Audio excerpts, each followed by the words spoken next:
আসসালামু আলাইকুম গাইস, কেমন আছেন? আশা করি সবাই ভালো আছেন। আজ আবারও নতুন আরও একটি ব্লগ নিয়ে আপনাদের সামনে উপস্থিত হয়েছি। আজকে আপনাদেরকে নতুন আরও একটি ব্লগ উপহার দিতে যাচ্ছি। তাহলে কি সেই নতুন ব্লগটি? তাহলে দেরি না করে সেই পর্বে চলে যাই। ওকে, লেটস গো। দর্শক, আজকে টাইটেল আর থাম্বনেল দেখে অবশ্যই বুঝে ফেলেছেন আজকে আমি কী নিয়ে আপনাদেরকে ব্লগটি করে দেখাবো।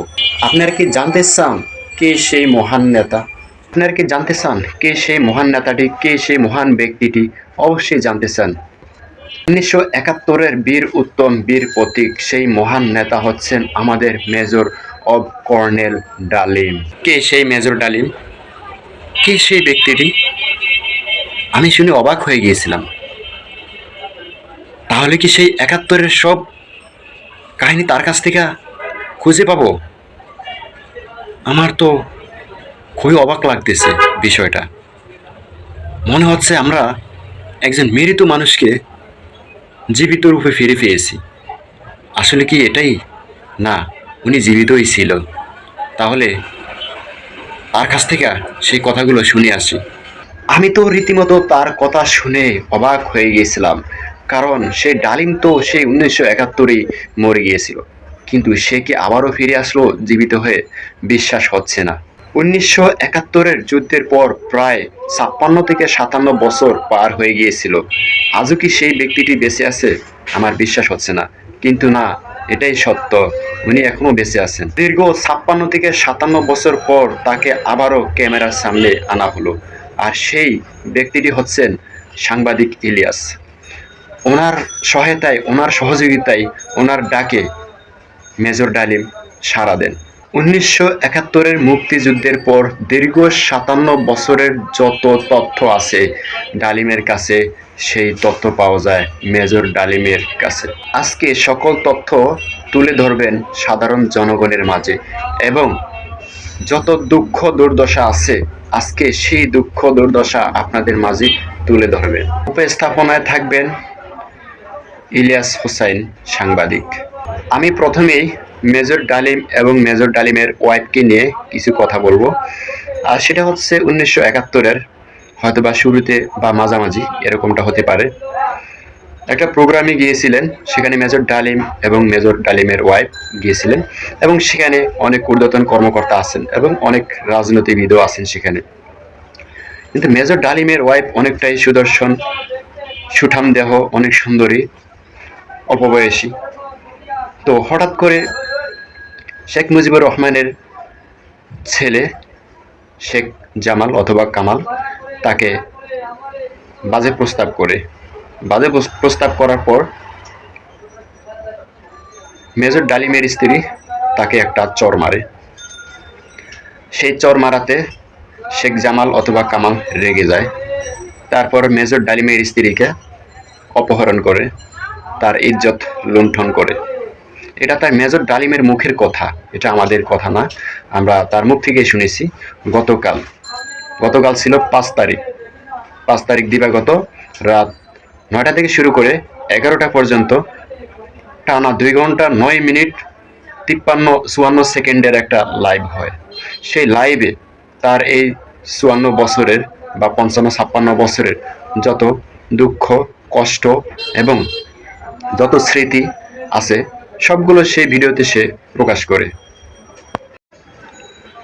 তারপরে মেজর ডালিম বিচার নিয়ে আসেন বঙ্গবন্ধু শেখ মুজিবুর রহমানের কাছে। কিন্তু বঙ্গবন্ধু শেখ মুজিবুর রহমান কি করলেন? বলেন যে ছেলেপিলেরা অল্প বয়সে এগুলো করবেই।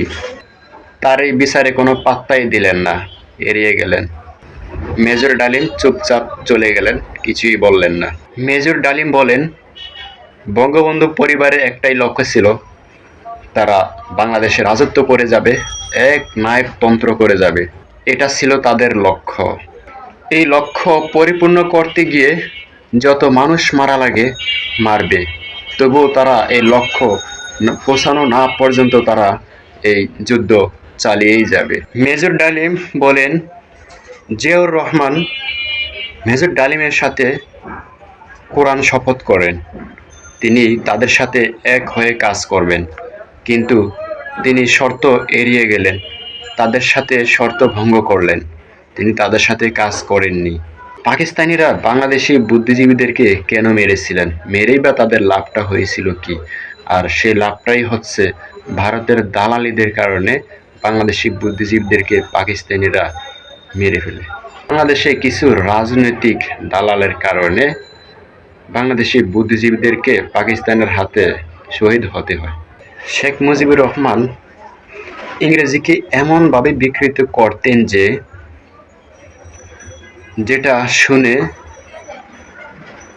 ডেভিড ফ্রস্টও কান্না করতে বাধ্য হয়। ভারতের অপছন্দের ব্যক্তি হওয়ায় ৭১-এর জিয়াকে ভারতে স্টেশন করে রাখা হয়, যুদ্ধ থেকে তাকে আলাদা করে রাখা হয়। মেজর ডালিম বলেন, জিয়া নিজেকে রাষ্ট্রপ্রধান ঘোষণা করে যুদ্ধ ঘোষণা করে এবং ভারতের চাপে সেই রাষ্ট্রপ্রধানকে করা হয় শেখ মুজিবুর রহমানকে। শেখ মুজিবকে রাষ্ট্রপ্রধান করে আবারও ঘোষণা করা হয়। আমি একজন মুসলমান হিসেবে, আমি একজন মানুষ হিসেবে, একজন মানুষকে আমি জাতির পিতা এবং মাতা হিসেবে মেনে নিতে পারিনি, কখনো পারবো না। মেজর ডালিম আরও বলেন, বঙ্গবন্ধুকে হত্যা করা হয়নি, বঙ্গবন্ধুকে ক্রস ফায়ার করা হয়। বঙ্গবন্ধুর মৃত্যুতে সারা দেশব্যাপী হৈ হুল্লোড়, গ্রামে গঞ্জে আনন্দ উল্লাস করা হয় এবং অনেক জায়গায় মিষ্টি বিতরণ করা হয়। জিয়াউর রহমান বাংলা লিখতে পারতেন না। আগস্ট বিপ্লবের নেতা হিসেবে, বিপ্লবী নেতা হিসেবে মেজর ডালিম শপথ গ্রহণ করেন কোরআন হাতে নিয়ে। মেজর ডালিম বলেন, ৫ই আগস্টের ২০২৪ সালের স্বাধীনতা বিপ্লবের এই যুদ্ধে ছাত্ররা সংগ্রাম করেছিল, বাংলায় আবার নতুন স্বাধীনতা ফিরিয়ে এনেছে। আমরা থাকতে পারিনি, আমরা খুবই লজ্জিত। মেজর ডালিম একথা বলেন। মেজর ডালিম ছাত্র জনতাকে আশ্বাস দিয়ে বলেন, আমরা তোমাদের সাথে থাকতে পারিনি, তাই কি হয়েছে? তোমাদের দেশকে রক্ষা করতে যা কিছু করা দরকার আমরা দেব এবং আমরা প্রস্তুত আছি। তোমরা কখনো পিছপা হব না। তোমরা তোমাদের যুদ্ধ চালিয়ে যাও, সংগ্রাম চালিয়ে যাও, আমরা তোমাদের সাথে আছি ইনশাআল্লাহ। তো দর্শক, আমার এই ছোট্ট ভিডিওতে মেজর ডালিমের সকল তথ্য তুলে ধরা হয়তো বা সম্ভব হয়নি, তো আমাকে ক্ষমার দৃষ্টিতে দেখে আমাকে ক্ষমা করবেন এবং ভুল ত্রুটি হলে ক্ষমা করবেন। এবং আমার এই ভিডিওটি যদি ভালো লেগে থাকে অবশ্যই একটা লাইক, কমেন্ট করে শেয়ার করে পাশে থাকবেন এবং আমার এই চ্যানেলটি সাবস্ক্রাইব করে নতুন নতুন ব্লগ পাওয়ার জন্য সাবস্ক্রাইব করে রাখবেন। তো সবাই ভালো থাকবেন, সুস্থ থাকবেন। আসসালামু আলাইকুম, আল্লাহ হাফেজ।